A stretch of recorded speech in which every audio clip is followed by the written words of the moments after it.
The Arts Academy in the Woods Advanced Acting Department, in association with Labmic Productions, presents A Doll's House, a radio drama.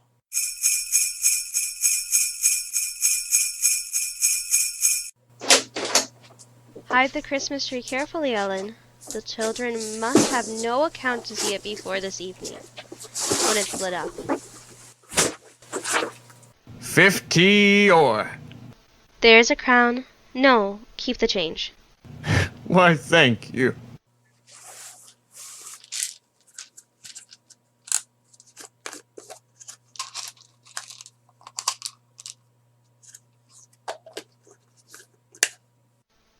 Yes, he is at home. Is that my little lark twittering in there? Yes, it is. It is but a squirrel frisking around. Yes? When did the squirrel get home? Just this moment. Come here, Torvald, and see what I've been buying. Don't interrupt me. Buying, did you say? Wait, what? All that? Has my little spendthrift been making money fly again? Why, Torvald, surely we can afford to launch out a little now. It's the only Christmas we haven't had to pinch. Come, we can't afford to squander money. Oh, yes. Torvald, do let us squander a little now. Just the least little bit. You know soon you'll be making heaps of money. Yes, from New Year's Day. But there's a whole quarter before my salary is due. Never mind. We can borrow in the meantime. Nora! Still my little featherbrain. Suppose I borrowed 1,000 crowns today and made ducks and drakes of them fly Christmas week. And then on New Year's Eve, the tile blew off the roof and knocked my brains out. Hush! How can you talk so horridly? Okay, but suppose it were to happen. What then? If anything so dreadfully happened, it would all be the same to me, whether I was in debt or not. But what about the creditors? They? Who cares about them? They're only strangers. Nora, what a woman you are. But seriously, Nora, you know my principles on these points. No debts, no borrowing.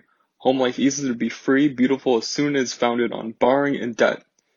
We've two held bravely till now, and we're not just gonna go in at the last. Very well. As you please, Torvald. Come, my little lark mustn't droop her wings like that. What? Is my squirrel in the sulks? Nora, what do you think I have here? Money? There, of course I know all the sorts of things you wanted at Christmas. 10, 20, 30, 40. Oh, thank you, Torvald. This will go a long way. I should hope so. Yes, indeed, a long way. Come here. Let me show you what I've been buying. And so cheap. Look, here's a suit for Ivor and a little sword. Here's a horse and a trumpet for Bob. And there's a doll and a cradle for Emmy. They're only common, but they're good enough for her to pull to pieces. And dress stuff and handkerchiefs for their servants. I've ought to got something better for old Anna. And what's in the other parcel? No, Torvald, you're not to see that until this evening. Oh, but tell me, you little spendthrift, have you thought of anything for yourself? For myself?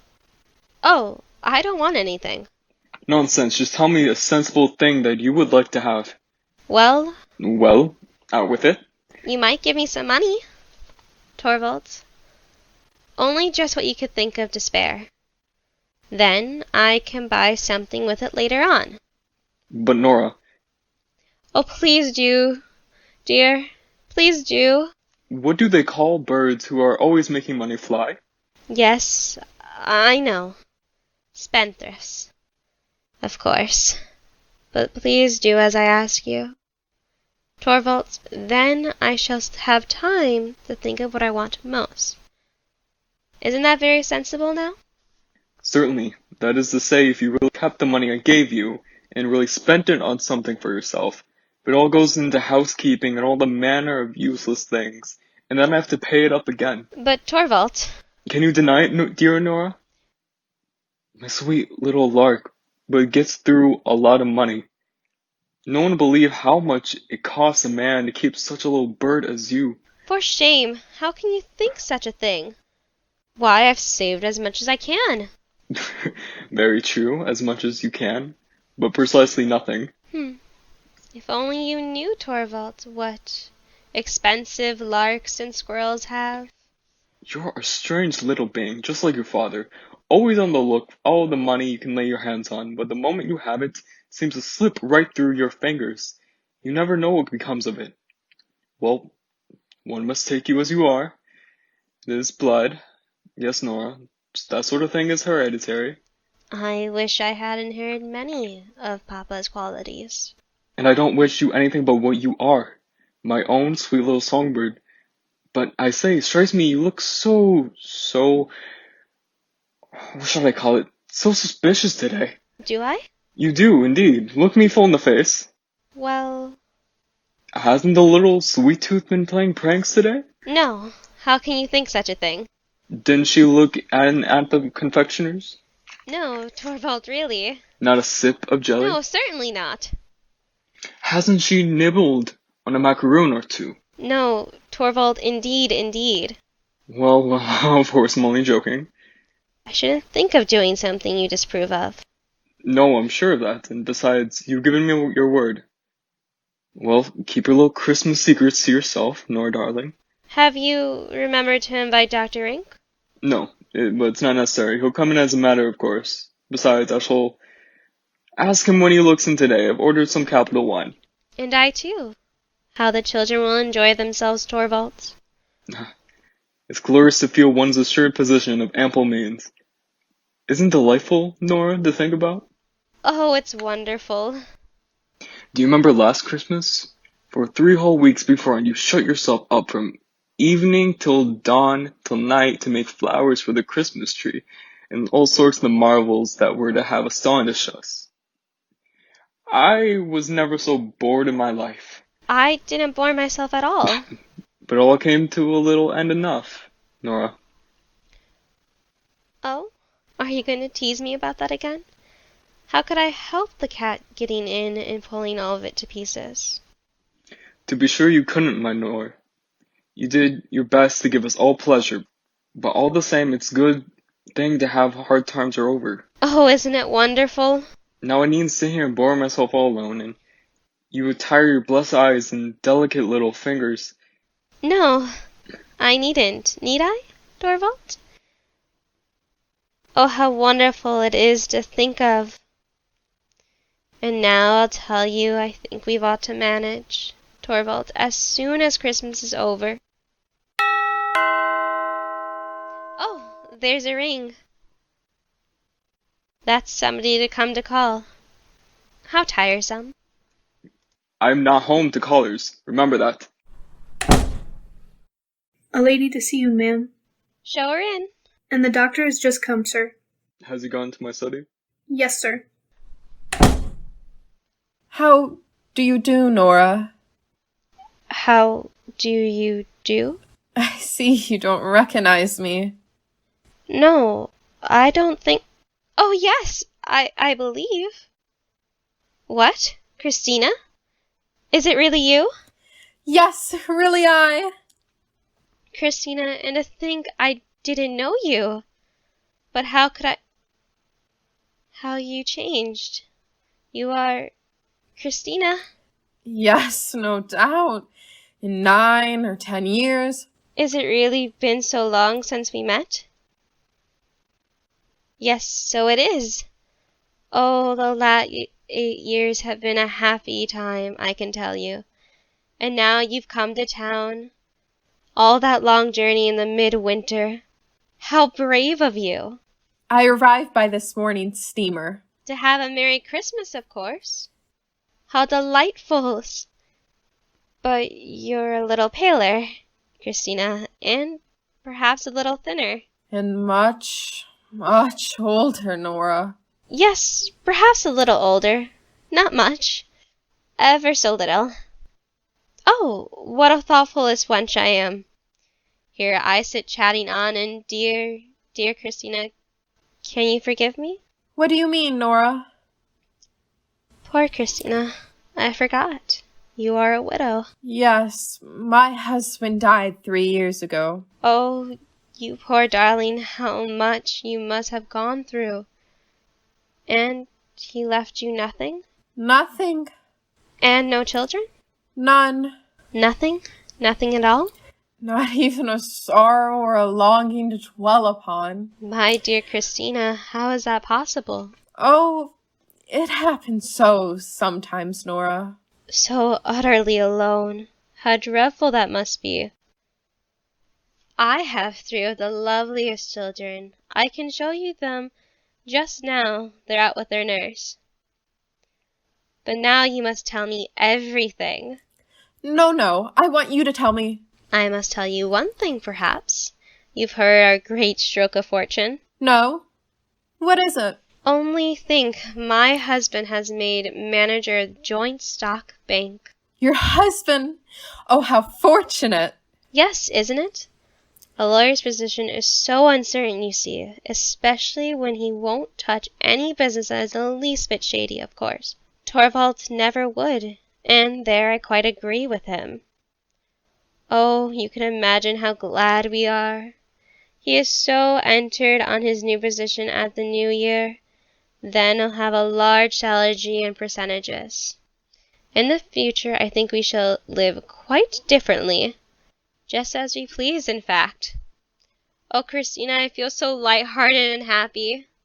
It's delightful to have lots of money and no need to worry about things, isn't it? Yes, at any rate, it must be delightful to have what you need. No, not only what you need, but heaps of money, heaps! Nora, haven't you learnt reason yet?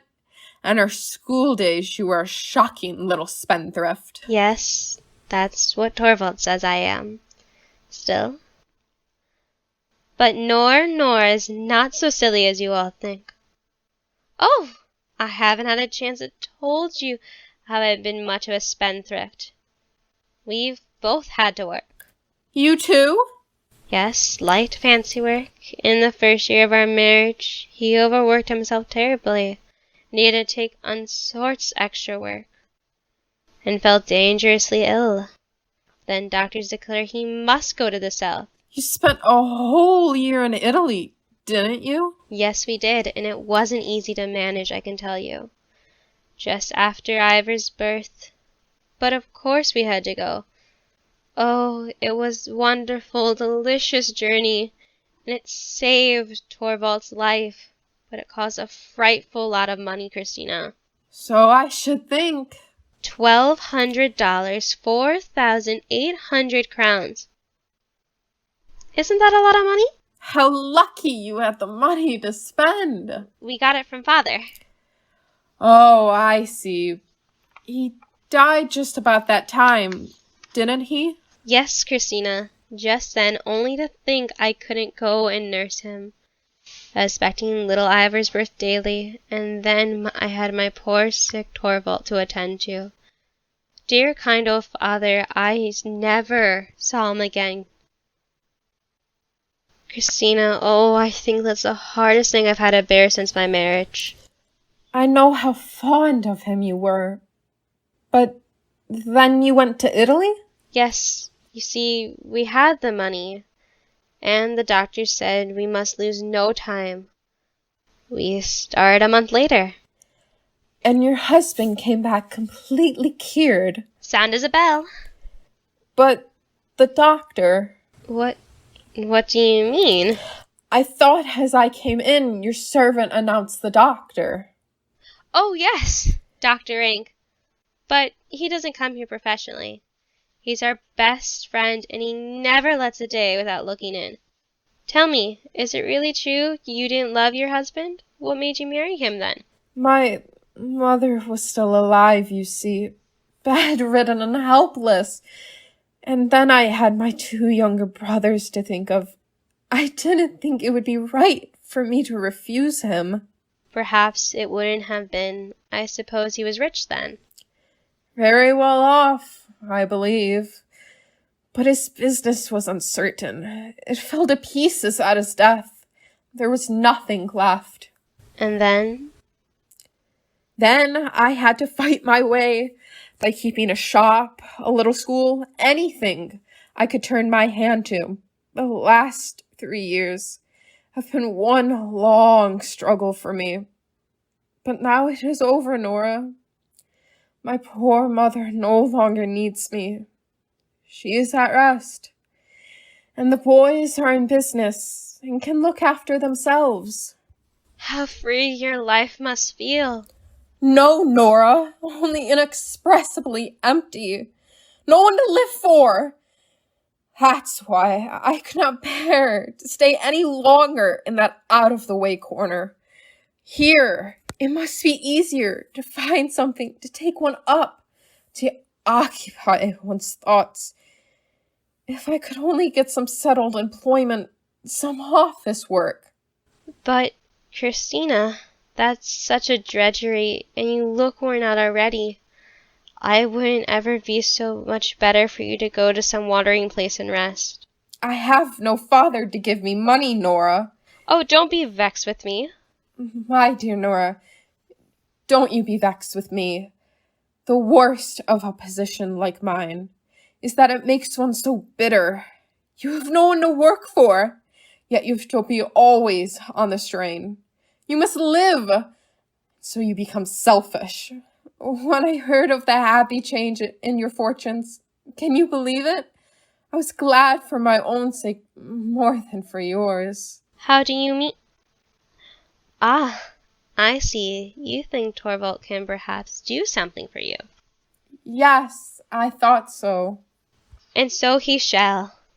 Just leave it to me. I shall lead it up so beautifully. I shall think of some delightful plan to put him in such good humor. Oh, I should love to help you. How good of you, Nora, to stand by me so warmly. Doubly good in you, who knows so little the troubles and burdens of life. I know so little of... Oh, well, a little fancy work and so forth. You're a child, Nora. Oh, come, you mustn't be so patronizing. No?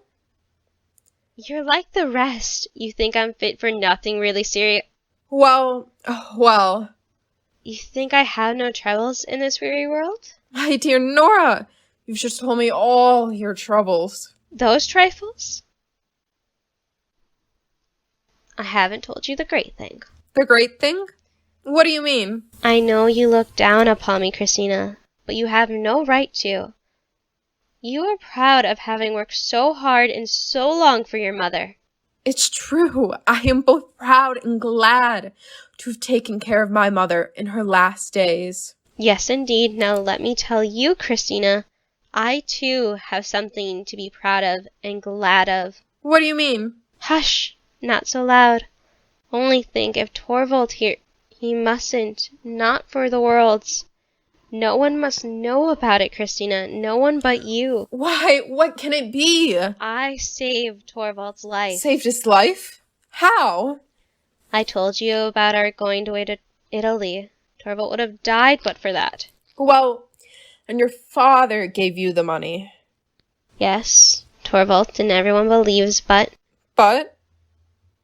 Papa didn't give us 1 penny. It was I who found the money. You? All that money?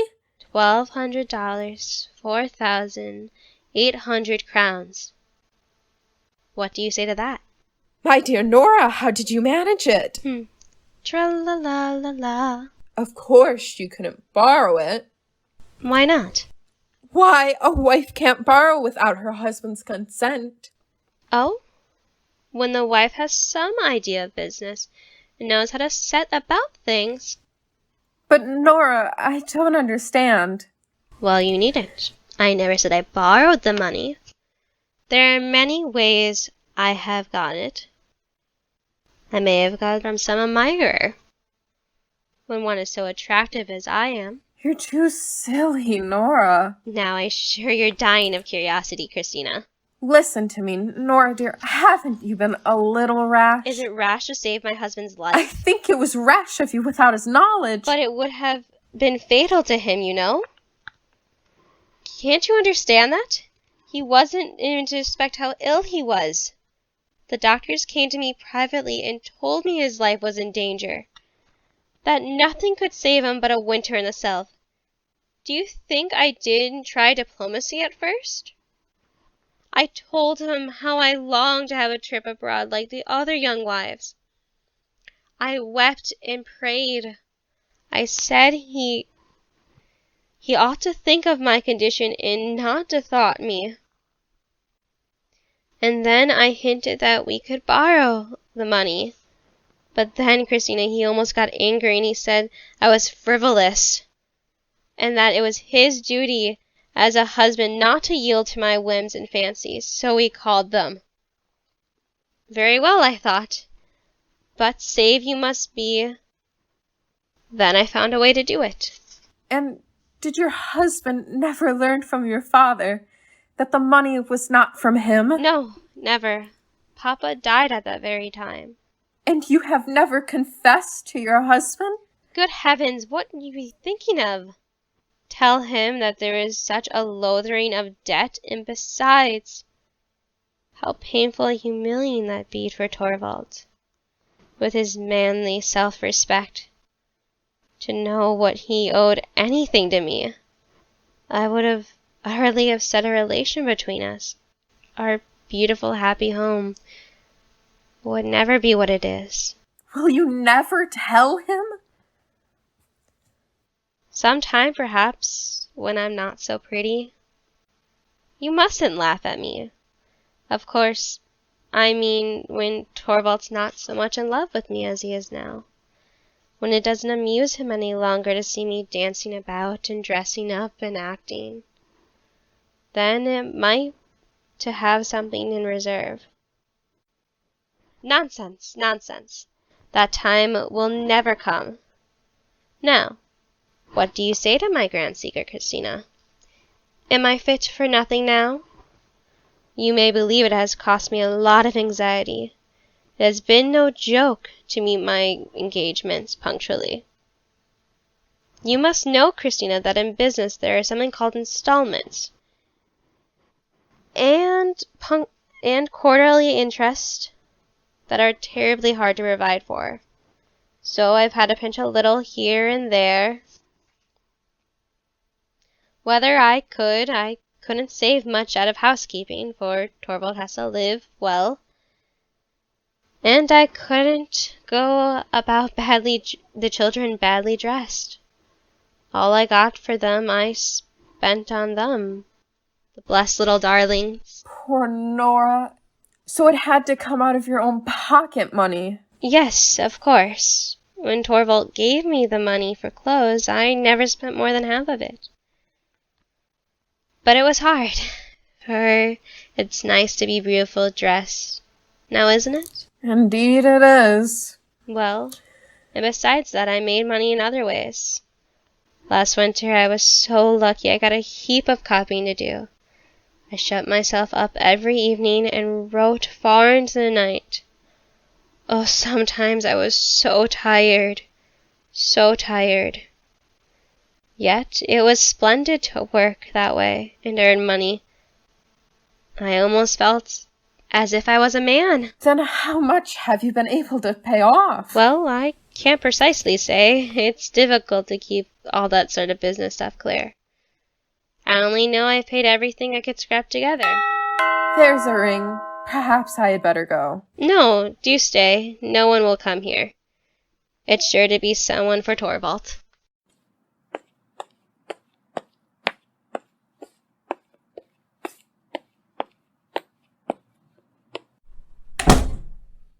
Nora, who was that man?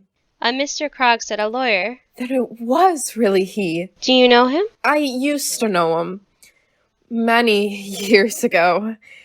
He was in a lawyer's office in our town. Yes, so he was. How he has changed.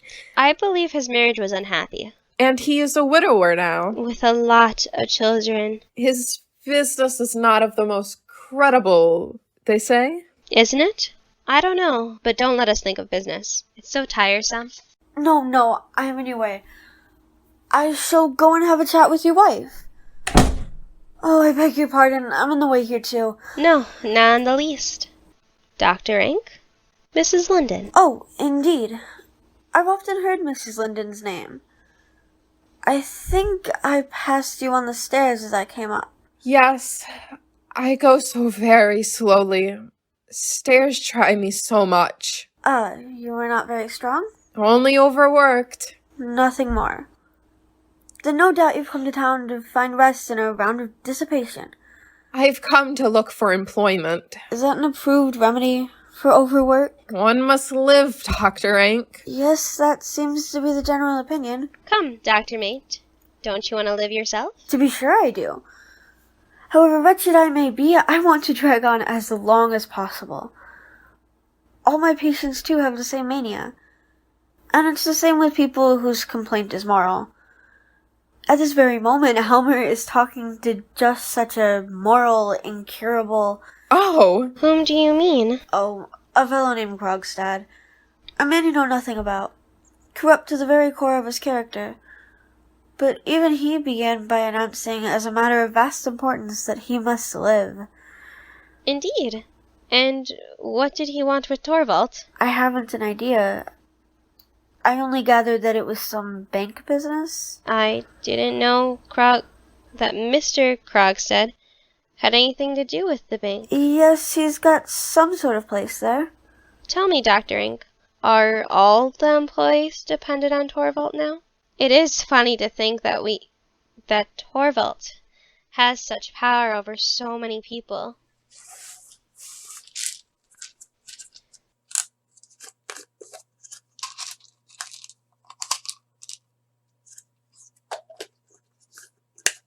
Dr. Ink, will you have a macaroon? What? Macaroons? I thought they were contraband here. Yes, but Christina brought these. what? Oh, well, don't be frightened. You couldn't have possibly known that Torvald has forbidden them. That's for you, Dr. Ink. And you too, Christina. And I'll have one while we're about it. Only a tiny one. Or at most two. Oh dear, I am happy. There's only one thing I really want. Well, what's that? There's something I so wish to say in Torvald's hearing. Now why don't you say it? Because darn it, it's so ugly. Ugly? In that case, you'd better not. But to us, you might. What is it you would so like to say in Helmer's hearing? I should so love to say, damn it all. Are you out of your mind? Good gracious, Nora! Say it, there he is. Hush, hush. Well, Torvald dear, have you got rid of him? Yes, he has just gone. Let me introduce you. This is Christina, who has come to town. Christina, pardon me, I don't know. Mrs. Linden, Torvald dear. Christina Linden. Indeed, a school friend of my wife's, no doubt. Yes, we knew each other as girls. And only think, she has taken this long journey on purpose to speak to you. To speak to me. Well, not quite. You see, Christina is tremendously clever at office work, and she's so anxious to work under the first-rate man of business in order to learn still more. Very sensible indeed. And when she heard you were appointed manager, it was telegraph, you know, she started off at once. Torvald dear, for my sake, you must do something for Christina. Now can't you? It's not impossible. I presume Mrs. Linden is a widow? Yes. And you've already had some experience of business. A good deal. Well, then it's likely I may be able to find a place for you. There now. You've come at a fortunate moment, Miss Linden. Oh, how can I thank you? There's no occasion. But for the present, you must excuse me. Wait. I'm going with you. Don't be long, Torvald dear. Only an hour, no more. Are you going too, Christina? Yes, I must set about looking for lodgings. Then perhaps we can go together? What a pity we haven't had a spare room for you. But it's impossible. I shouldn't think of troubling you.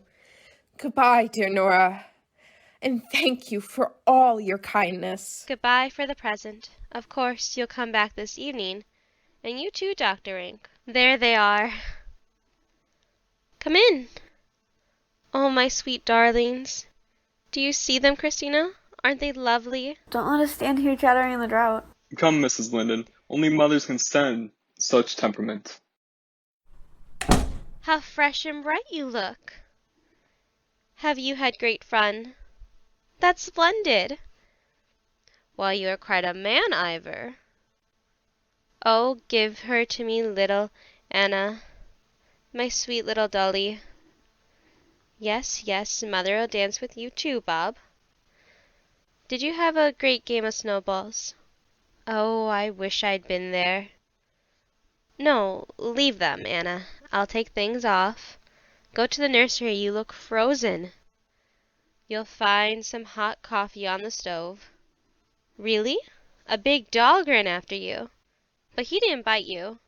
No, dogs don't bite, little Dolly children. Don't peep into those paw stills, Ivor. What is it? Wouldn't you like to know? Take care. I'll bite. What? Shall we have a game? What shall we play? Hide and seek?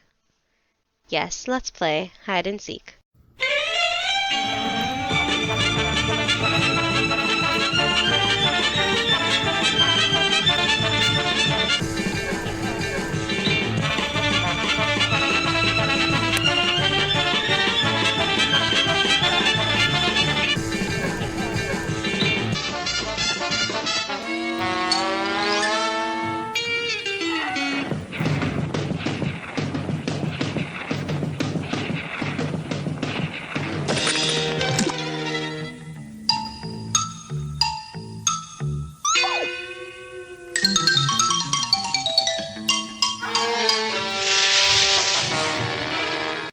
I beg your pardon, Mrs. Helmer.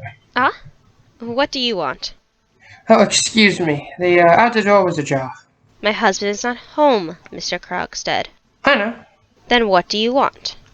To say a few words to you. To me? Go in to Anna.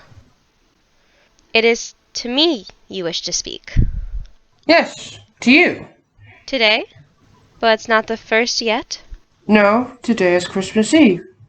It'll depend upon yourself whether you have a Merry Christmas. What do you want? I'm not ready today. Never mind that just now. I've come about another matter. You have a minute? Oh, yes, I suppose so. Although, Good. I was sitting in the restaurant opposite, and I saw your husband go down the street. well, With a lady. what then?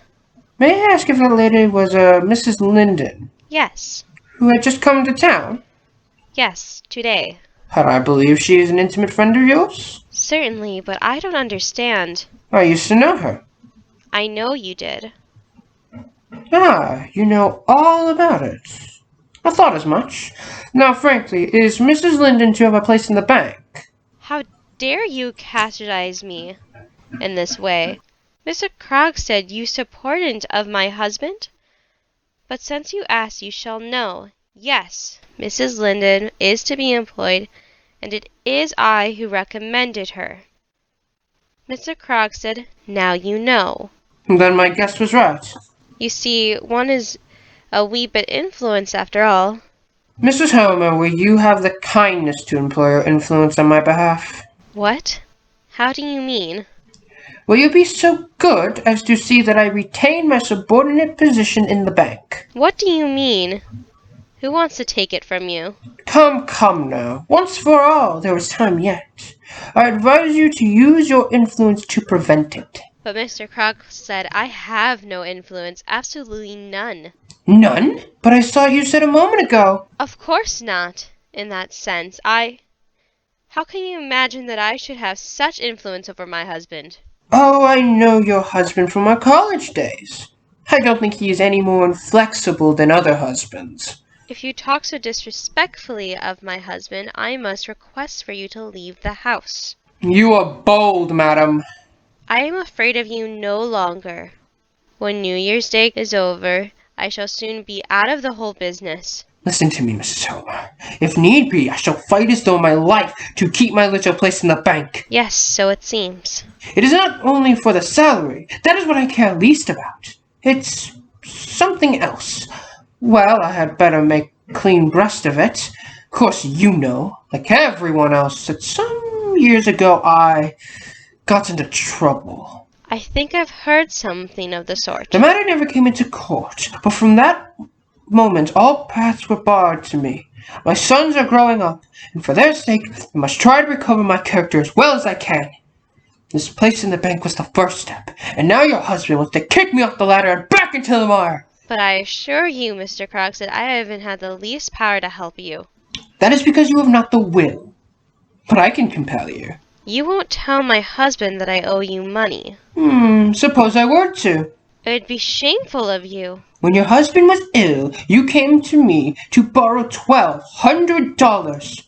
I knew of nobody else. I promised to find you the amount in exchange for a note of hand, which I drew up. Yes, and I signed it. Quite right. But then I added a few lines, making your father security for the debt. Your father was to sign this. Was too. He did sign it. I had left the date blank. That is to say, your father was himself to date his signature. Do you recollect that? Yes, I believe. And I gave you the paper to send to your father by post. Is that not so? Yes. And of course, you did so at once. For within 5 or 6 days, you brought me back the document with your father's signature, and I handed you the money. Yes. Tell me, Mrs. Helmer, do you recollect the day of his death? The day of the month, I mean. Father died on the 29th of September. Quite correct. Your father died on 29th of September. But look here. He has dated his signature October 2nd. Is that not remarkable, Mrs. Helmer? Can you explain it? Is it noteworthy, too, that the words October 2nd and the year are not in your father's handwriting, but in one which I believe I know? Well, this may be explained. Your father may have forgotten to date his signature, and somebody may have added the date at random, before the fact of your father's death was known. There is nothing wrong in that. Everything depends on the signature. Of course, it is genuine, Mrs. Helmer. It was your father himself who wrote his name here? No. It was I who wrote Father's name. Ah, are you aware, madam, that is a dangerous admission? How so? You will soon get your money. May I ask you one more question? Why did you not send a paper to your father? It was impossible. Father was ill. If I asked for his signature, I sure would have had to tell him why I wanted the money. But he was so ill I could not tell him that. My husband's life was in danger. It was impossible. Then it would not have been better to have given up your tour. No, I couldn't do that. My husband's life depended on that journey. I couldn't just give it up. Did it never occur to you that you were playing me false? That was nothing to me. If I produce this document in court, you will be condemned according to law. I did believe that. Do you mean to tell me a daughter has no right to spare her dying father the trouble and anxiety? That a wife has no right to save her husband's life? Do as you please. But I may tell you that if I'm flung into the gutter a second time, you shall keep me company. Oh, nonsense. He was frightened me. I'm not foolish as that. But no, it's impossible. Why, I did it for love. Mama, the strange man is gone now. Yes, I know. But don't tell anyone about that strange man. Do you hear? Not even Papa. No, Mama, and now will you play with us again? No, not now. Oh, please do, Mama. You know you promised. Yes, but I can't just now. Run to the nursery. I have so much to do. No. Ellen, bring in the Christmas tree. No, it's quite impossible. Where shall I stand it, ma'am? There, in the middle of the room. Shall I bring anything else? No, thank you. I have all I want. There must be a candle here and a flower there. That horrible man. Nonsense. There's nothing to be afraid of. The Christmas tree shall be beautiful. I'll do everything to please you, Torvald. I'll sing and dance. Oh, you're back already. Yes, has anybody been here? No. That's odd. I saw Croxley come out of the house. Did you? Oh, yes, by the by. He was here for a minute. Nora, I can see by your manner that he's been begging you to put in a good word for him. Yes. And you were to do it as if your own accord? You were to say nothing to me of him being here? Did he suggest that too? Yes, Torvald, but... Nora, you could consent to that? To speak to such a man, to make him a promise? And then tell me an untruth about it? And untruthful? Didn't you say nobody been here? My little bird must never do that again. Songbird must sing true and clear. No false notes. So, isn't it? And so sure of it. And I will say no more about it. How cozy and quiet it is in here. Torvald, Yes? I'm looking forward so much to the Stambert's fancy ball the day after tomorrow. And I'm on the tender hooks to see what surprise you have in store for me. Oh, it's too tiresome. What is? I can't think of anything good. Everything seems so foolish and meaningless. Has little Nora made that discovery? Are you very busy, Torvald? Well, What paper are those? bank business. Already? I have the retiring manager to let me some necessary changes in the staff and organization. I can do this during Christmas week. I want to have everything straight by the new year.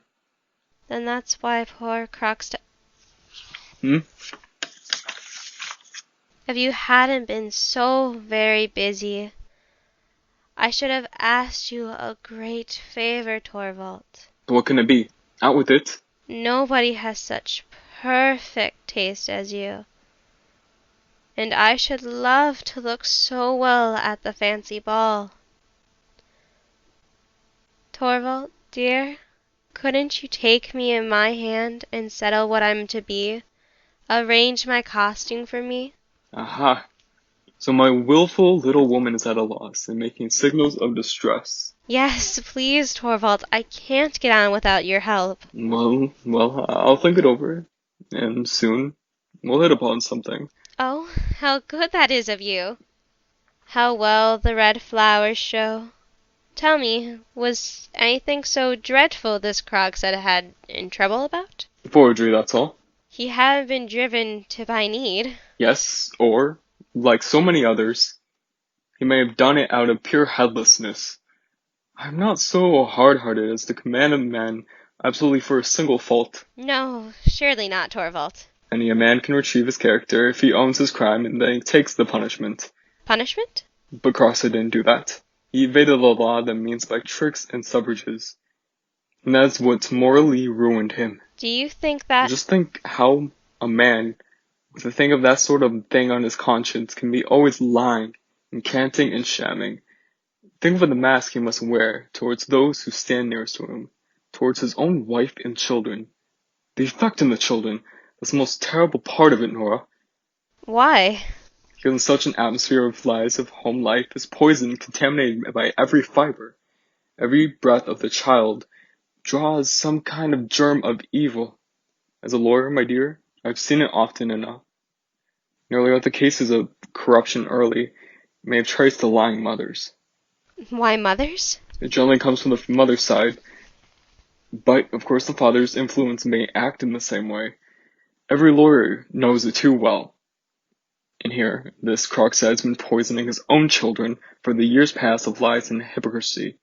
That is why I call him morally ruined. So my sweet little Nora must promise not to plead his cause. Shake hands upon it. Come. What's this? Give me your hand, that's right. Then it's a bargain.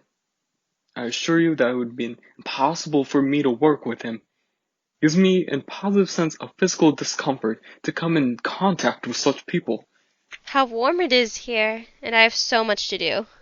Yes, and I must try to get some of these papers looked through before dinner. And I shall think over your costume too. Perhaps I might find something to hang in gilt paper on the Christmas tree. My precious little songbird. It can't be. It's impossible. It must be impossible. Corrupt my children, poison my home. It's not true. It can never be true. There's somebody coming. No, nobody. Of course nobody will come today, Christmas Day, nor tomorrow either. But perhaps... No, nothing in the leather box. Quite empty. Stuff and nonsense. Of course, he won't really do anything. Such a thing couldn't happen. It's impossible. Why, I have 3 little children. And if my little ones had nobody else? Nonsense! Nonsense! Oh, if I dare go out, if nobody would come, if nothing would happen here in the meantime. Rubbish! No one is coming. Only not to think. What beautiful gloves! Beautiful gloves! To forget, to forget! 1, 2, 3, 4, 5, 6. Ah, there they come! Oh, it's you, Christina. There's nobody else? I'm so glad you've come. I hear you called at my lodgings. Yes, I was just passing. There's something you need to help me with. Tomorrow evening there'll be a fancy ball, and Torvald wants me to appear as a Napoleon Fisher girl and dance the tarantella. I see. Quite a performance. Yes, Torvald wishes it. Look, this costume. Torvald had it made for me in Italy. But now it's all torn. I don't know. Oh, we shall soon set that to rights.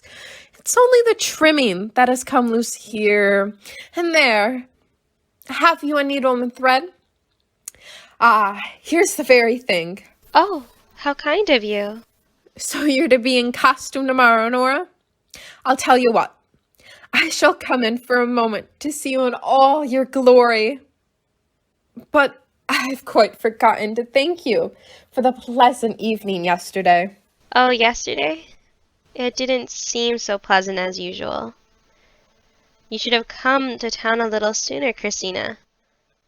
Torvald certainly has an art of making a home bright and beautiful. You too, I should think, or you wouldn't be your father's daughter. But tell me, is Dr. Ink always so depressed as he was last evening? No, yesterday was particularly noticeable. You see, he suffers from a dreadful illness. He has spinal consumption, poor fellow.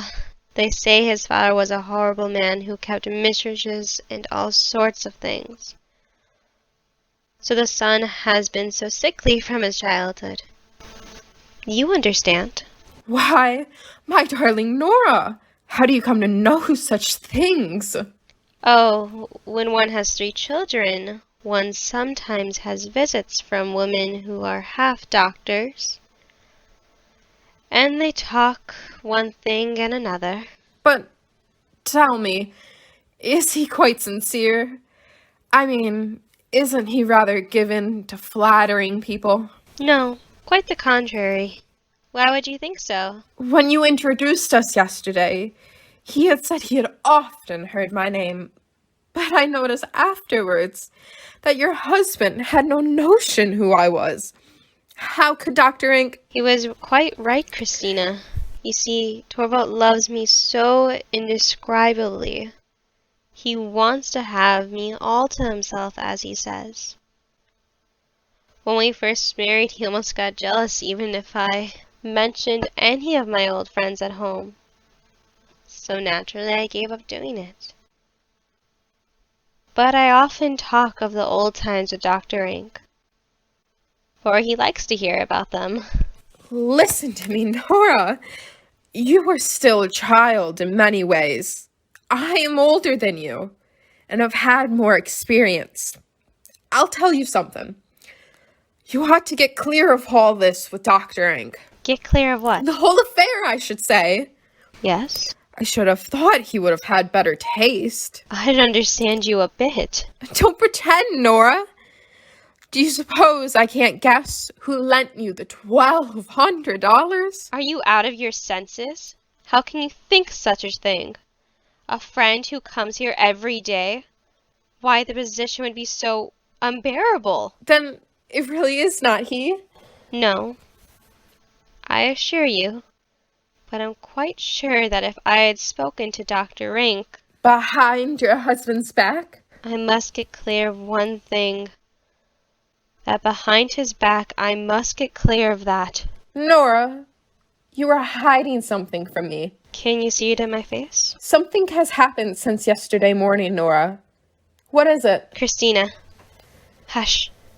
There's Torvald coming home. Do you mind going into the nursery for the present? Torvald can't bear to see dressmaking going on. Get Anna to help you. Very well, but I shan't go away until you have told me all about it. Oh? I have been longing for you to come, Torvald dear. Was that the dressmaker? No, Christina. She's helped me with my costume. Soon you shall see how nice I shall look. Yes, wasn't that a happy thought of mine? Splendid!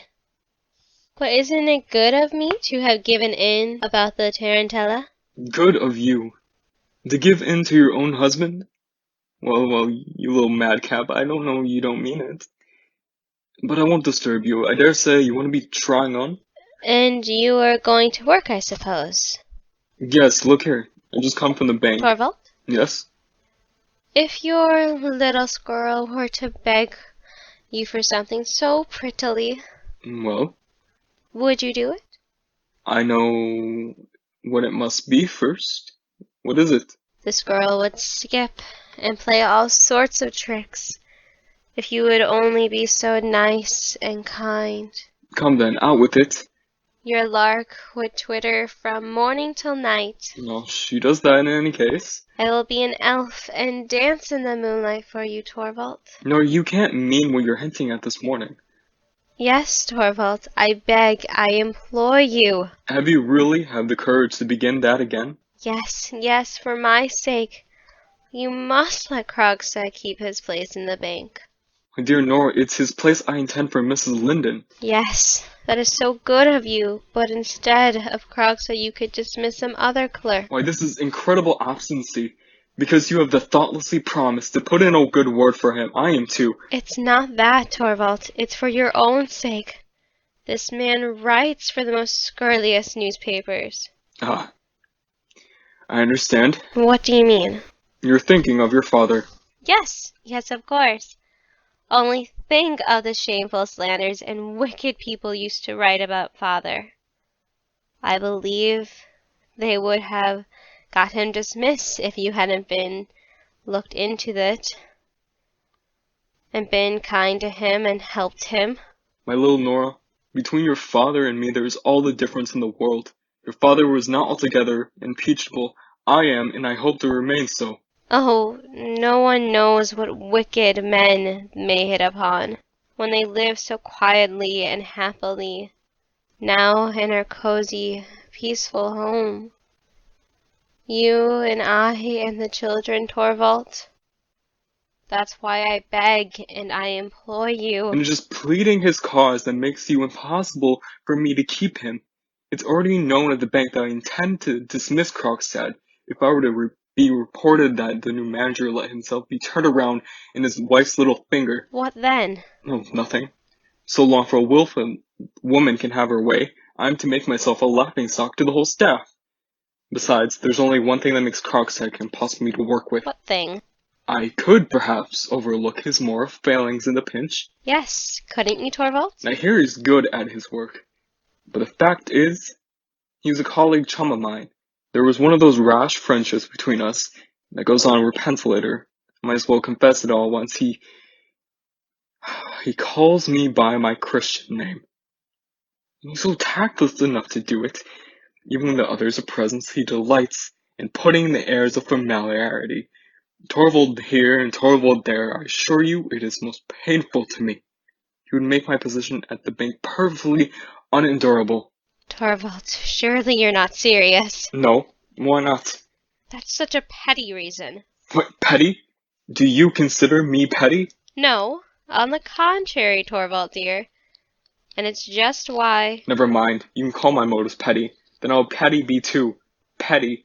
Very well. Now will be the end of this, for once and for all. Ellen? What do you want? Settle the thing. Here, take this letter and give it to the messenger. To see what he takes all at once. The address is on it, here's the money. There, Madam Obstinacy. Torvald, what was in the letter? Krogstad's dismissal. Call it back again. Torvald, There is still time. Oh, Torvald, call it back again for my sake, for yours, for the children's sake.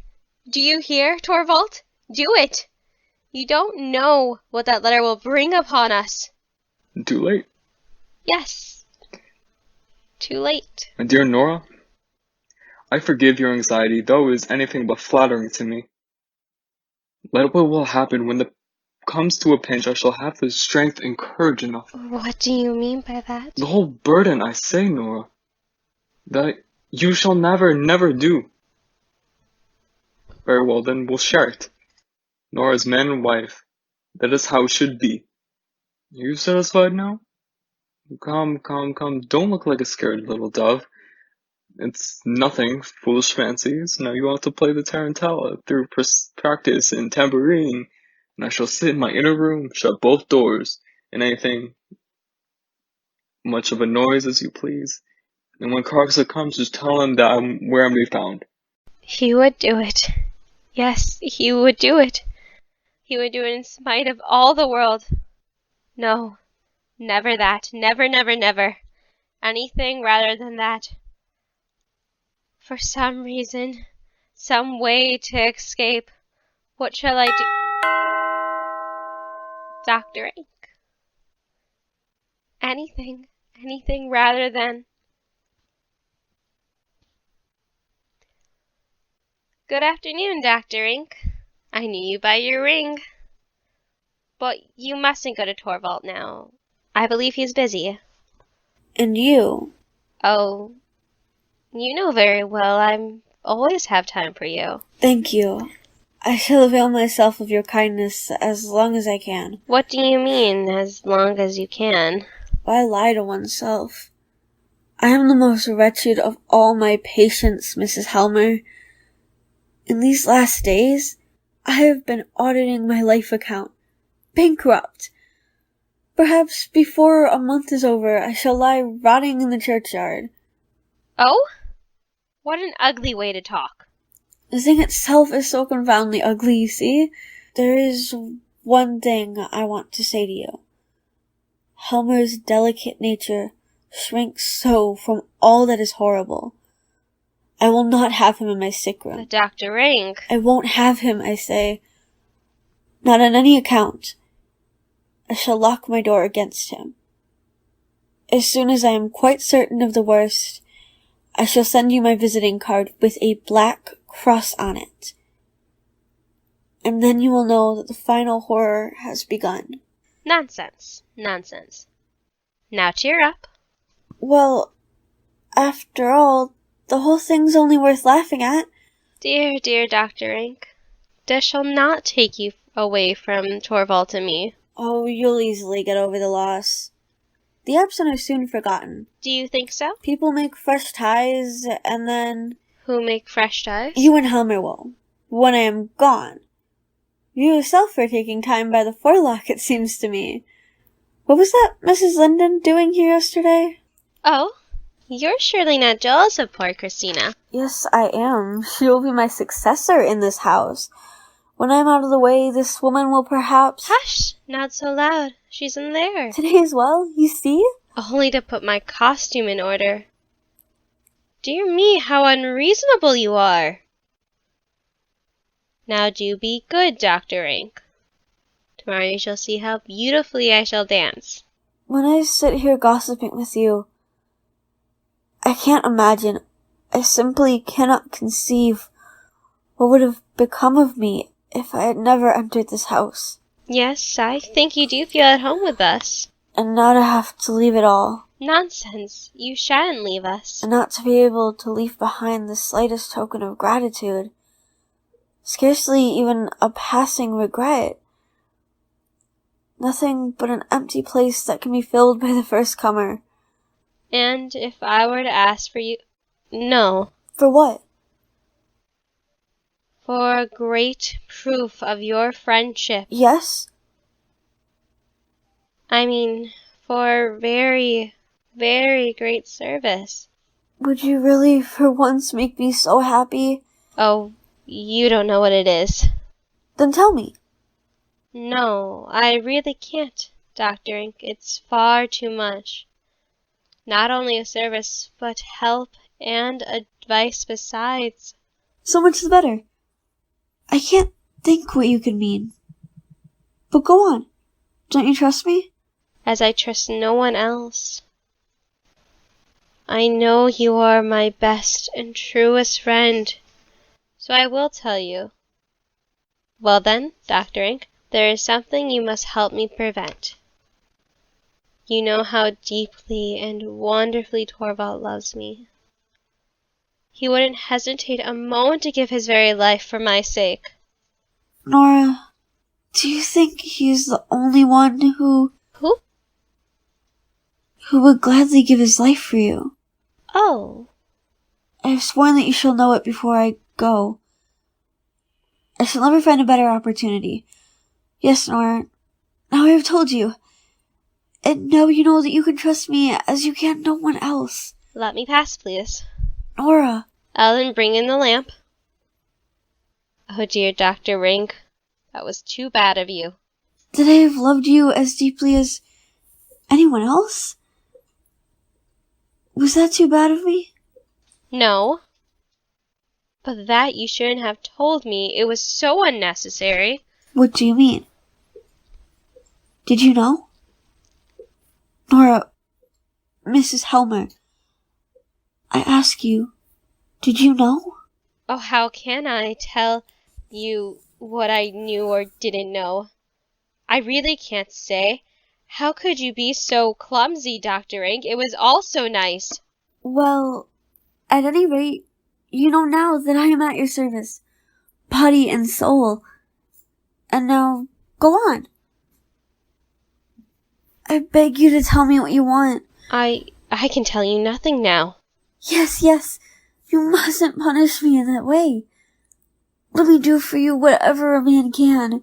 You can do nothing for me. Besides, I really want no help. You shall see it as it was only my fancy. Yes, it must be so. Of course. You are a nice person, Dr. Ink. Aren't you ashamed of yourself? Now that the lamp is on the table. No, not exactly. But perhaps I ought to go. Forever. No, indeed you mustn't. Of course you must come and go as you've done. You know very well that Torvald can't do without you. Yes, but you? Oh? You know I always like to have you here. That is just what led me astray. You are a riddle to me. It has often seemed to me as if you liked being with me almost as much as being with Helmer. Yes? Don't you see? There are people one loves and others one likes to talk to. Yes, there's something in that. When I was a girl, of course I loved Papa best. But I was always delighted to steal into the servants' room. In the first place, they never lectured me. And in the second, it was such fun to hear them talk. Ah, I see. Then it's their place I have taken. Oh, my dear Dr. Ink, I don't mean that. But you understand with Torvald, it's the same as with Papa. Please, ma'am. Ah. Anything wrong? No, not in the least. It's only my new costume. Your costume? Wait, it's there. Oh, that one? Yes, but there's another one that I have ordered it. Torvald mustn't know. Aha, so that's the great secret. Yes, of course. Please go to him in his inner room. Do keep him a while I... Don't be alarmed. He shan't escape.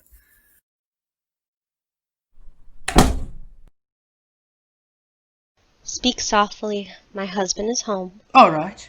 That's nothing to me. What do you want? A little information. Be quick about it, then. What is it? You know I've got my dismissal. I couldn't prevent it. Mr. Krog said I fought for you to the last, but it was no use. Does your husband care for you so little? He knows what I can bring upon you, and yet he dares. How could you think I should tell him? As a matter of fact, I didn't think it. It wasn't like my friend Torvald Helmer to show so much courage. Mr. Krog said, Be good enough to speak respectfully of my husband. Certainly. With all due respect. But since you're so anxious to keep the matter secret, I suppose you are a little clearer than yesterday as to what you have done. Clearer than you ever make me. Yes, such a bad lawyers are. What is it you want? Only to see how you were getting on, Mrs. Helmer. I've been thinking about you all day. Even a mere moneylender, a gutter journalist, in short, a creature like me has a little thing of what people call feeling. Then show it. Think of my little Did children. you and your husband think of mine? But enough of that. I only wanted to tell you that you needn't take this matter too seriously. I shall not lodge any information for the present. No. Surely not. I knew you wouldn't. The whole thing can be settled quite amicably. Nobody need know. It can remain among us three. My husband must never know. How can you prevent it? Can you pay off the balance? No, not at once. Or have you any means of raising the money in the next few days? None. That I will make use of. If you had, it would not help you now. If you offer me so much money down, you should not give back your IOU. Tell me, what you want to do with it? I only want to keep it. To have it in my possession. No outsider shall hear anything of it. So, if you have any desperate scheme in your head, What if I have? or if you should think of leaving your husband and children, What if I do? or if you should think of something worse, How do you know that? then put that out of your head. How did you know what I had in mind? Most of us think of that at first. I thought of it too, but I hadn't the courage. Nor I. No, no one hasn't. You haven't the courage either, have you? I haven't. Besides, it would be very foolish. Just one domestic storm and it's all over. I have a letter in my pocket for your husband, Telling him everything? sparing you as much as possible. He must never read that letter. Tear it up. I will manage to get you that money somehow. Pardon me, Mrs. Helmer, but I believe I told you... Oh, I'm not talking about money I owe you. Tell me how much you demand from my husband. I will get it. I demand no money from your husband. What do you demand then? You forget. My reputation remains in your hands. Well, now you are prepared. Do nothing foolish. As soon as Helmer has received my letter, I shall expect to hear from him. And remember that it is your husband himself who has forced me back into such paths. That I will never forgive him. Goodbye, Mrs. Helmer. Bye, Mrs. Helmer. He's going. He's not putting the letter into the box. No, it would be impossible. What's that? Standing still. Not going downstairs. Has he changed his mind? Is he... In the letter box. There it lies. Torvald, now we are...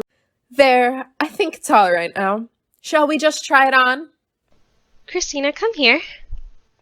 What's the matter? You look quite distracted. Come here. Do you see that letter? There, see? Through the glass of the letter box. Yes, I see it. That letter is from Krogstad. Nora, it was Krogstad who lent you the money. Yes, and now Torvald will know everything. Believe me, Nora, it's the best thing for both of you. You don't know all yet. I have forged a name. Good heavens! Now listen to me, Christina. You shall bear me witness. How witness? What am I If to? I should go out of my mind, it might be easily happened. Nora! Or if anything else should happen to me, so I couldn't be here. Nora, you're quite beside yourself. In case anyone wanted to take it upon himself, the who to blame, you understand. Yes, but how can you think? You shall bear witness that it's not true, Christina, that I am not out of my mind at all. I know quite well what I am saying and what I tell you. Nobody else knew anything about it. I did the whole thing myself. Remember that. I shall remember. But I don't understand what you mean. Oh, how you should. It's a miracle coming to pass. The miracle? Yes, the miracle. But it's so terrible, Christina. It mustn't happen for all the world. I shall go straight to Krogstad and talk to him. Don't. He'll do you some harm. Oh, once he would have done anything for me. He? Nora? Oh, what is it? What do you want? Well, don't be frightened. We're not coming in. You bolted the door. Are you trying on your dress? Yes, I'm trying it on. It suits me so well, Torvald. Krogstad must demand his letter back, unread. He must find some pretext. But this is the very time when Torvald generally... Prevent him. Keep him occupied. I shall come back as quickly as I can. Torvald! Well, may one come into Owen's room at last? Come, Rank, we'll have a look. But how's this? What, Torvald dear? Rank led me to expect a grand transformation. So I understood. I suppose I was mistaken. No. No one shall see me in my glory till tomorrow evening. Why, Nora, do you look so tired? Have you been practicing too hard? No, I haven't practiced at all yet. But you'll have to. Oh, yes, I must. But Torvald, I can't get on without your help. I've forgotten everything. Oh, we shall soon freshen it up again. Yes, do help me, Torvald. You must promise me. I promise. All this evening, I shall be your slave. You little helpless thing, but by the by, I must just... What do you want there? Only to see if there's any letters. No, don't do that, Torvald. Why not? Torvald, I beg you not to. There's nothing there. Let me just see.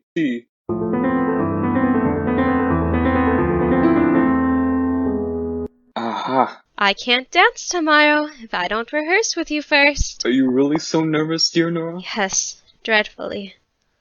Let me rehearse at once. We have time before dinner.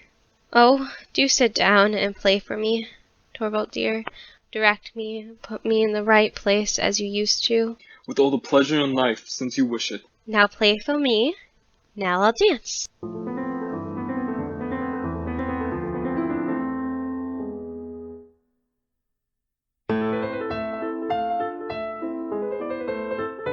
Slower. Can't do it slower. Not so violently, Nora. I must.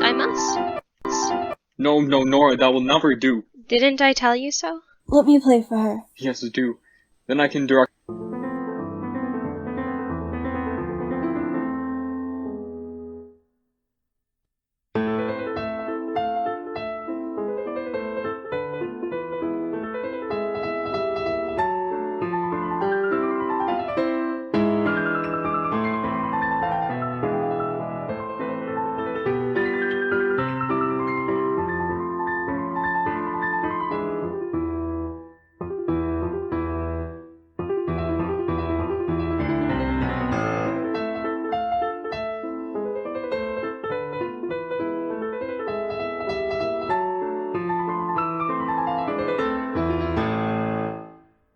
Oh! We're having such fun, Christine. Why, Nora, dear, you're dancing as if it was a matter of life and death. So it is, dear.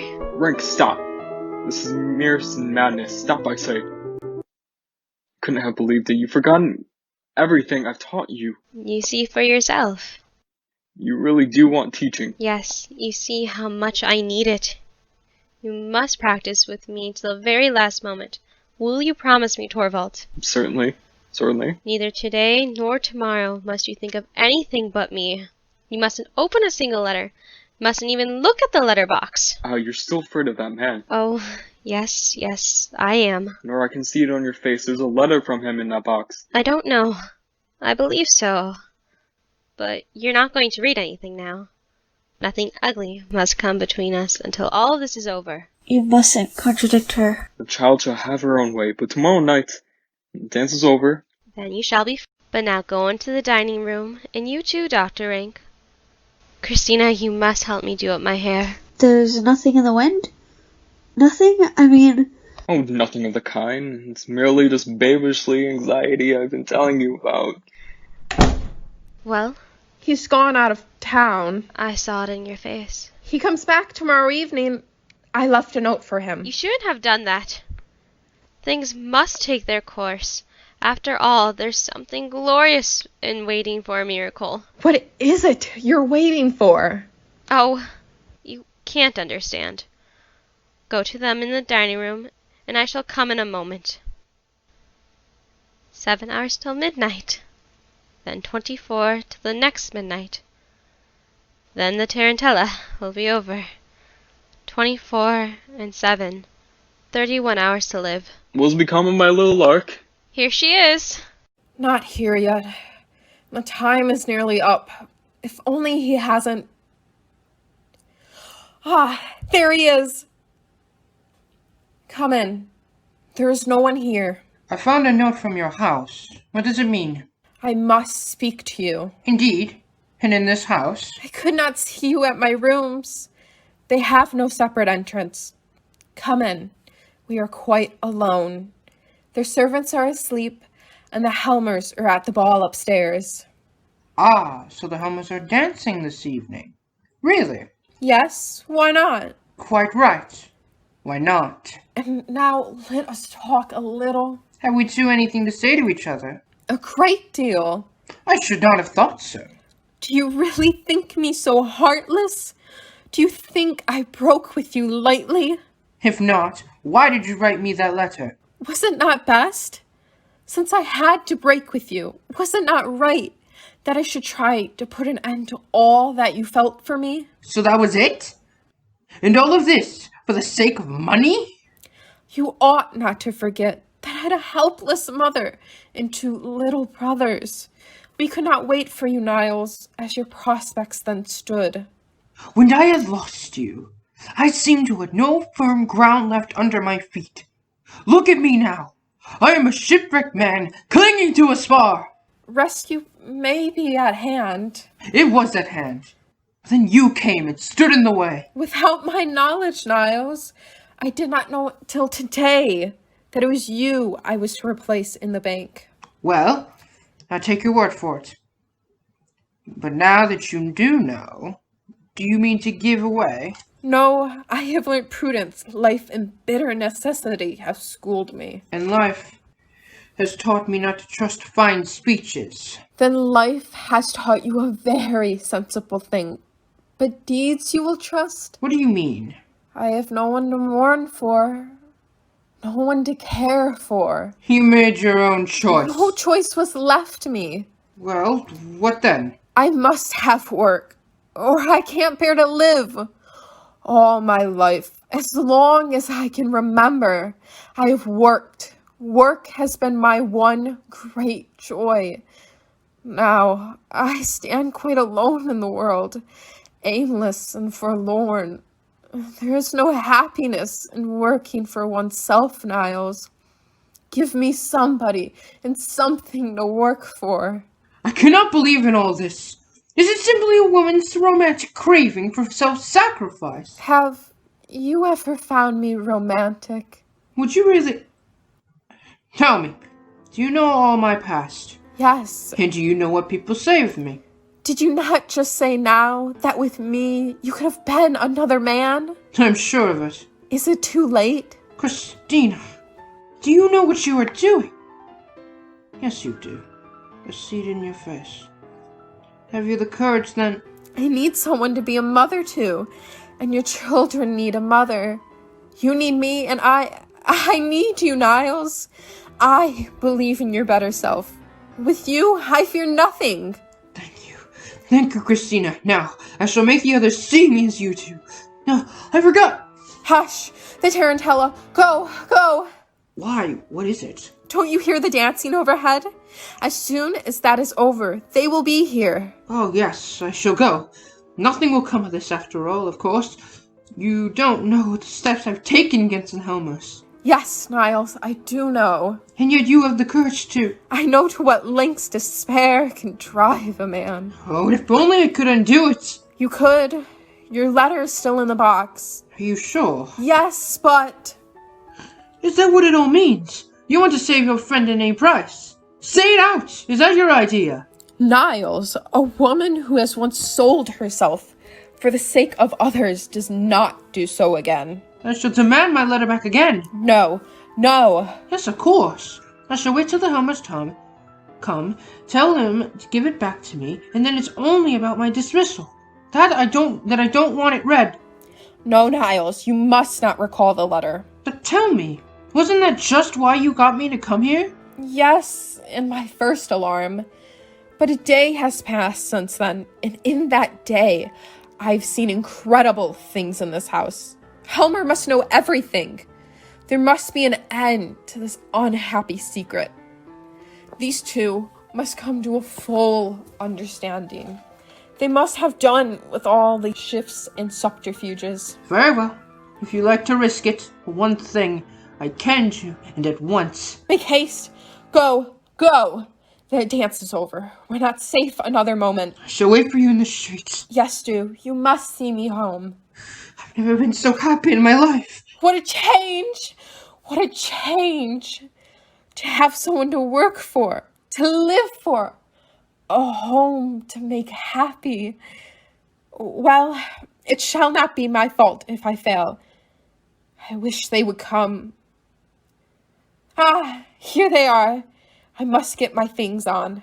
No, no, no, I won't go in. I want to go upstairs again. I don't want to leave so early. But my dearest girl. Please, please, Torvald, I beseech you. Only 1 hour more. Not one more minute more. Nora, dear, you know what we agreed. Come in. You're catching cold out here. Good evening. Christina! What, Mrs. Linden? You're here so late? Yes, I ought to apologize. I did so want to see Nora in her costume. Have you been sitting here waiting for me? Yes, unfortunately, I came too late.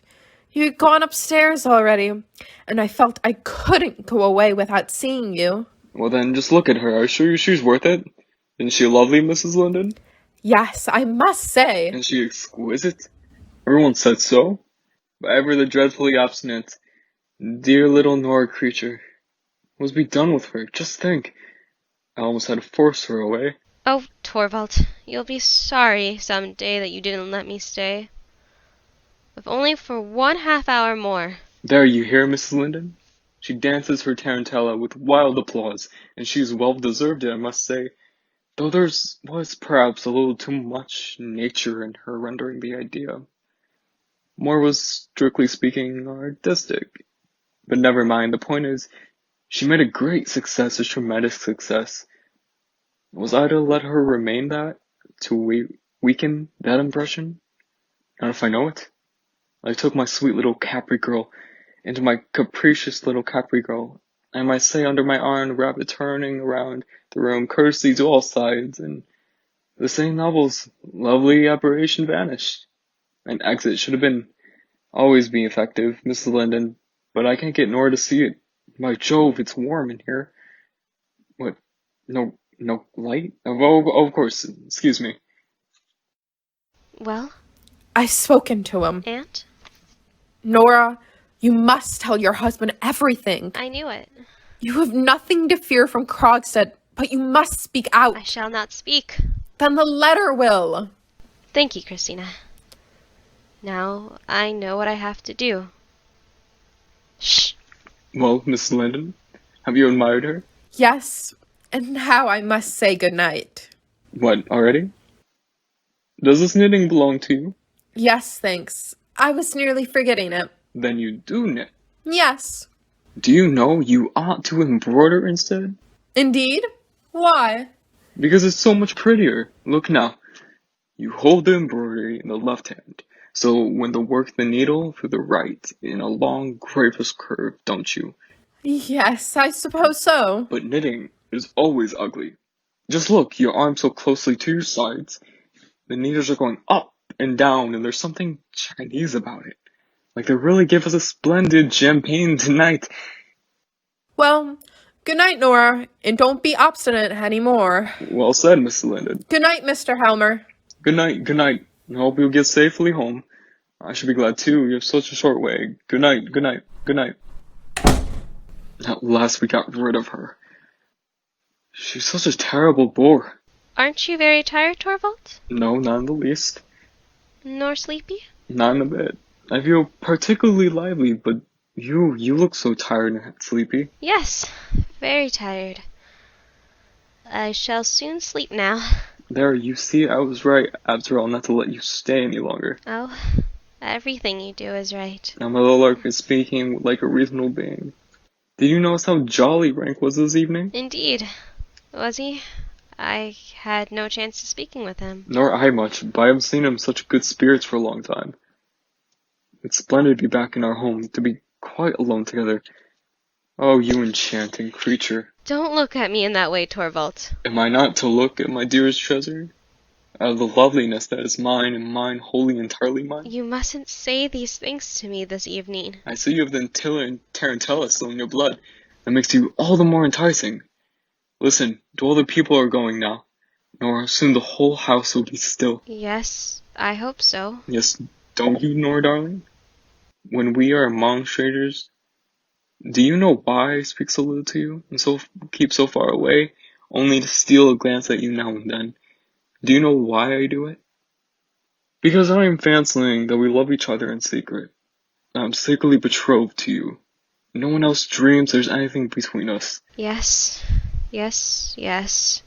I know all your thoughts are with me. And then, when the time goes, I shall put the shawl over your smooth, soft shoulders and glorious neck of yours.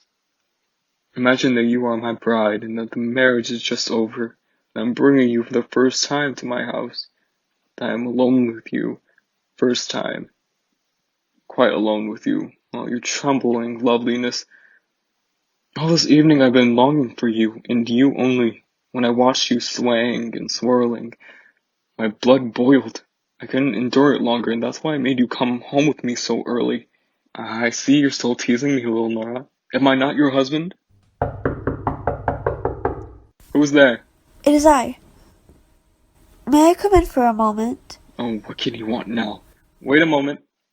Come, it's nice to look you in. I thought I heard your voice, and that put it into my head.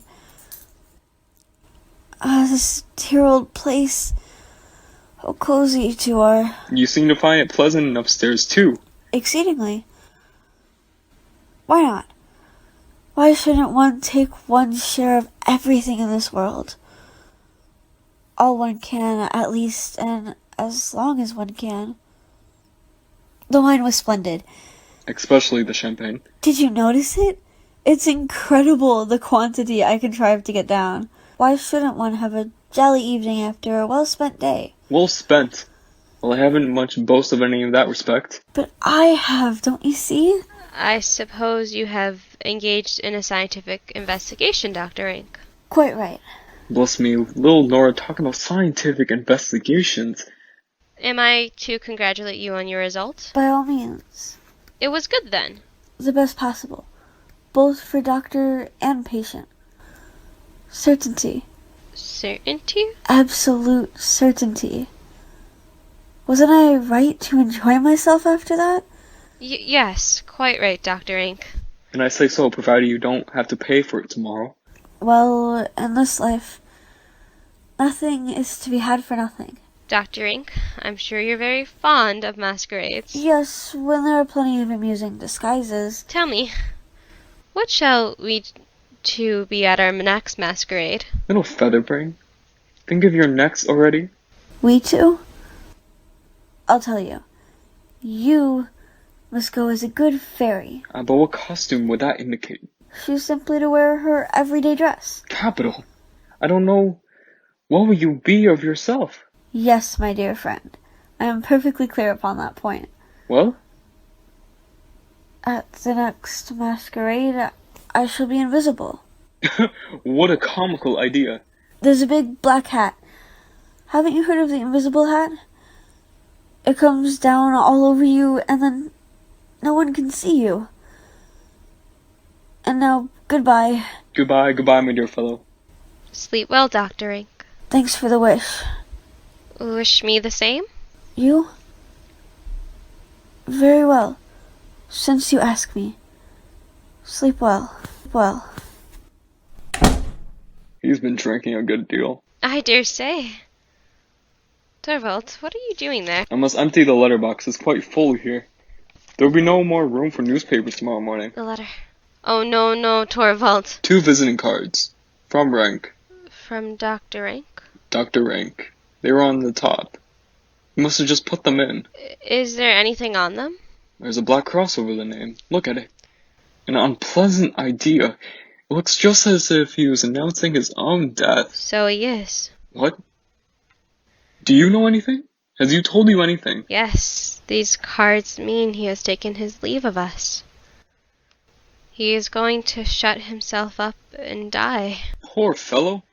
Of course I knew we couldn't hope to keep him long, but so soon. And to go and creep into his lair like a wounded animal. When we must go, it's best to go silently. Don't you think so, Torvald? He had so grown in our lives, and I can't realize that he's gone. He and his sufferings, loneliness formed a sort of cloud background of sunshine of our happiness. Well, perhaps it's best as it is, at any rate for him. And perhaps for us too, Nora. Now we two are thrown entirely upon each other. My darling wife, I feel as if I could hold you close never so long enough. Do you know, Nora, I often wish some danger might threaten you, that I might risk my body and soul and everything, for your dear sake. Now you shall read your letters, Torvald. No, not tonight. I want to be with you, my sweet wife. With the thought of your dying friend? Oh, you're right. It's shaken us both. Unlovingness has become between us thoughts of death and decay, and we must seek to cast them off. Till then, we remain apart. Torvald. Good night, good night. Good night, my little songbird. Sleep well, Nora. Now I shall go read my letters. Never to see him again. Never, never, never. Never see the children again. Never, never. Oh, that black icy water. Oh, that bottomless. If only it were only over. Now he has it. He's reading it. Oh, no, no, no. Not yet. Torvald. Goodbye, goodbye. Nora? Ah! What is this? Do you know what is in this letter? Yes, I know. Let me go. Let me pass. Where do you want to go? You shall not save me, Torvald. True? Is what he writes true? No. It's impossible. This can't be true. It is true. I have loved you beyond all else in the world. John, no silly invasions. Torvald? Wretched woman, what have you done? Let me go. You shall not save me. You shall not take my guilt upon yourself. I don't want any melodramatic airs. Here you shall stay and give an account for yourself. Do you understand what you have done? Answer, do you understand it? Yes. Now I begin to fully understand it. Oh, what an awful awakening. During all these 8 years, she has been my pride and joy, a hypocrite, a liar, worse, criminal. Oh, the infallible hideousness of us all. I ought to have known it would be. I have foreseen it. All your fathers want a principle. Be silent. All your fathers want to be principle. They inherit no religion, no morality, no sense of duty. How am I punished for screening him? I did it for your sake, and you reward me like this. Yes? Like this? You've destroyed my whole happiness. You've ruined my future. Oh, it's frightful to think of. Am I in the power of a scoundrel? Can he do whatever he pleases with me? Demand what he chooses? He can demean over me as much as he likes, and I must submit. All this disaster and ruin is brought upon by an unprincipled woman. When I'm out of this world, you will be free. Oh, no fine phrases. Your father, too, was always ready with them. What good would it do me if you were out in the world, as you say? No good whatsoever. He can publish his story all the same. Might as well suspect of collusion. People might think I was at the bottom of it. I'll let egg you on. All for this, and I've you to thank. You to whom I have nothing but pet and spoiled during this whole marriage. Do you understand what you've done to me? Yes.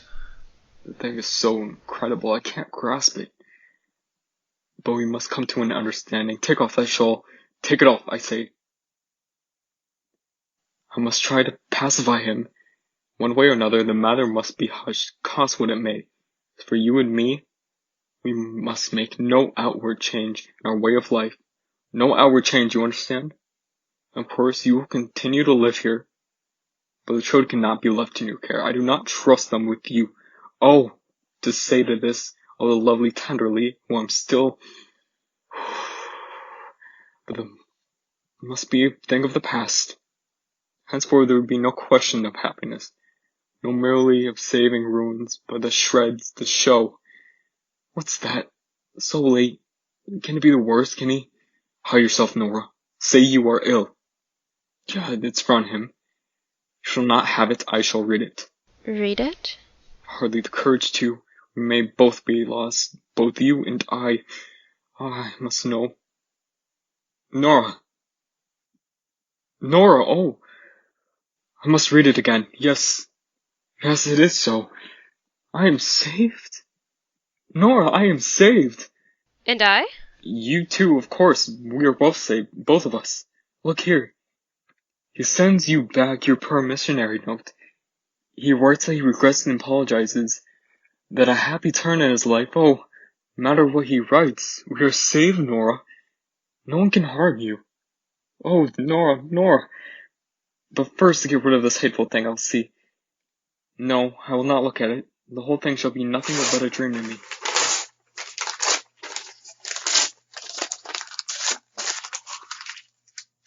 There, it's gone. He said that ever since Christmas Eve. Oh, Nora, they must have been 3 terrible days for you. I've had a hard fight for these last 3 days. And in your agony, you saw no other outlet, but no, we won't think of that horror. We can only rejoice and repeat, it's over, it's over. Don't you hear, Nora? You won't seem to understand it. Yes, it's over. What is this set look on your face? Oh, my poor Nora. I understand. You cannot believe that I have forgiven you. But I have, Nora, I swear. I've forgiven everything. And I know what you did for me was out of love. That is true. You loved me as a wife should love her husband. And it was only the means by that, in your inexperience, you must judge. But do you think I love you any less because I can't give you without guidance? No. Only lean on me. I will counsel you, and I will guide you. I should now be true of a man in this very womanly helplessness did not make you so dear in my eyes. I have forgiven you, Nora. I swear I've forgiven you. Thank you for your forgiveness. No, stay. Where are we going to go? Do. To take off my masquerade dress. Oh, yes, yes. Try to calm down and recover your balance. I'm scared, little songbird, you must rest secure. I have brought you wings to shield you. Oh, how lovely and cozy our home is. Nora, here you are safe. I can shelter you like the hunted dove whom I have saved the claws of a hawk. Oh, you know a true man's heart, Nora. There's something indescribably sweet, soothing to a man. I've forgiven his wife, honestly forgiven her, from the bottom of his heart. She becomes his property, double since she is as though born again. Though she has become, so to speak, once his wife and his child, as we shall henceforth be to me, my bewildered, helpless darling. Don't trouble without anything, nor I will only open your heart to me. Why, what's this? I'm not going to bed. You've changed your dress? Yes, Torvald. Now I've changed my dress. But why now? So late. I shall not sleep tonight. But, Nora dear. It's not so late yet. Sit down, Torvald. You and I have much to say to each other. Nora, what does this mean? Your cold set face. Sit down. It will take some time. I have much to talk over with you. You will alarm me, Nora. I don't understand you. No, that's just it. You don't understand me. And I have never understood you till tonight. How do you mean? We have been married 8 years. Does it not strike you that this is the first time we two, you and I, man and wife, have talked together seriously? Seriously? What do you call seriously? During the 8 whole years and more, ever since the day we first met, we've never exchanged one serious word about serious things. Oh, my dearest Nora. What have you do with the serious things? You have never loved me. You only thought it amusing to be in love with me. Why, Nora, what a thing to say. Yes, it is so, Torvald. While I was at home with father, he used to tell me all his opinions, and I held the same opinions, even if I had others. I said nothing about them because he wouldn't have liked it. He used to call me his doll child and play with me as I played with my dolls. Then I came to live in your house. What an expression to use about our marriage. I mean, I passed from father's hands to yours. You arranged everything according to your taste, and I got the same taste as you. Or I pretended to. I don't know which, both ways perhaps, sometimes one, sometimes the other. When I look back on it now, I seem to have been living here like a beggar from hand to mouth. I lived by performing tricks for you, Torvald. But you would have it so. You and father have done me a great wrong. It is your fault that my life has come to nothing. Why, Nora, how unreasonable and ungrateful you are. Have you not been happy here? No, never. I thought I was, but I never was. No, not happy? No, only merry. And you have always been so kind to me, but our house has nothing but been a playroom. Here I've been your doll wife, just as our home used to be Papa's doll child. And the children, in their turn, have been my dolls. I thought it was fun when you played with me, just as the children did when I played with them. That has been our marriage, Torvald. There is some truth in what you say, exaggerated and overstrained though it might be, but henceforth it shall be different. Playtime is over. Now comes the time for education. Whose education, mine or the children's? Both, my dear Nora. Oh, Torvald, you are not the man to teach me to be fit wife for you. And you can say that? Did you not say yourself a few minutes ago you dare not trust me with them? An excitement of the moment. Why should you dwell upon that? No, you were perfectly right. That problem is beyond me. There is another to be solved. First, I must try to educate myself. You are not the man to help me in that. I must set about it alone, and that is why I am leaving you. What do you mean to say? I must stand quite alone if I am ever to know myself, my surroundings, so I cannot stay with you. Nora! I am going at once. I dare say Christina will take me in for tonight. You are mad. I shall not allow it. I forbid it. It is no use to forbid me from anything now. I shall take what belongs to me. From you I will accept nothing, either now nor afterwards. What madness is this? Tomorrow I shall go home. I mean, to what was my home. It will be easier for me to find some opening there. Oh, in your blind experience. I must try to gain experience, Torvald. To forsake your own home, your husband, and your children, you don't consider what the world will say. I can pay no heed to that. I only know what I must do. This is monstrous. Can you forsake your holiest duties in this way? What do you consider my holiest duties? Your duties to your husband and your children. I have other duties equally scarce. Impossible. What duties do you mean? My duties toward myself. Before all else, you are a wife and a mother. That I no longer believe. I believe that therefore all else I am a human being. Just as much as you are, or at least I should try to become one. I know that most people agree with you, Torvald, and that they say so in the books, but henceforth I cannot be satisfied with what most people say. And what books I must think out for myself. Are you not clear about the place in our own home? Have you not infallible guide of questions like these? Have you not religion? Oh, Torvald, I don't really know what religion is. What do you mean? I know nothing about what Pastor Hens told me when I was confirmed. He explained that religion was this and that. When I get away from all of this and stand alone, I will look into that matter too. I'll see whatever he taught me is right, or at any rate, whether it's right for me. Oh, this is unheard of. And from such a young of a woman. But if religion cannot keep you right, let me appeal to your conscience. For I suppose you have some moral feeling. Or answer me, perhaps you have none? Well, Torvald, it's not easy to say. I really don't know.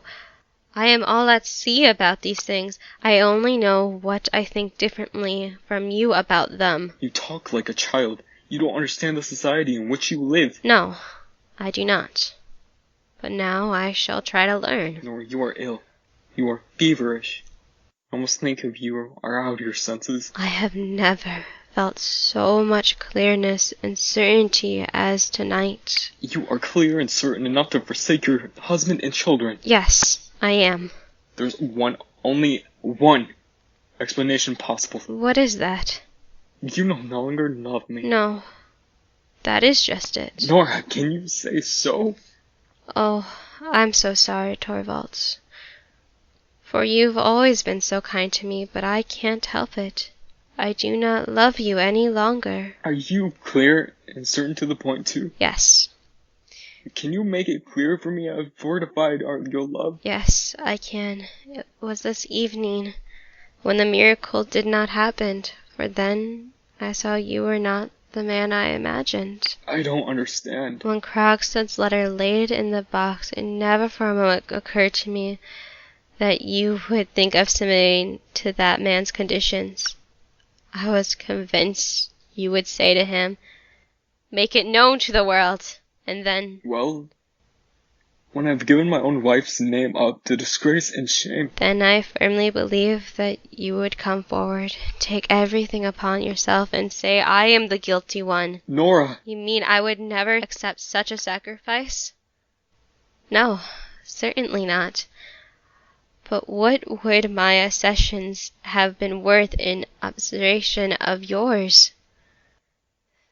That was the miracle that I hoped for and dread, and I was to hinder that I wanted to die. I would gladly work for you day and night, Nora, bear sorrow and want you for your sake, but no man sacrifices his honor, even for the one he loves. Millions of women have done so. Oh, you think and talk like a silly child. Very likely. But you neither think nor talk like a man. I can share my life with, when your terror was over, not for that threatened me, but for yourself. When there was nothing more to fear, it seemed as if though nothing had happened.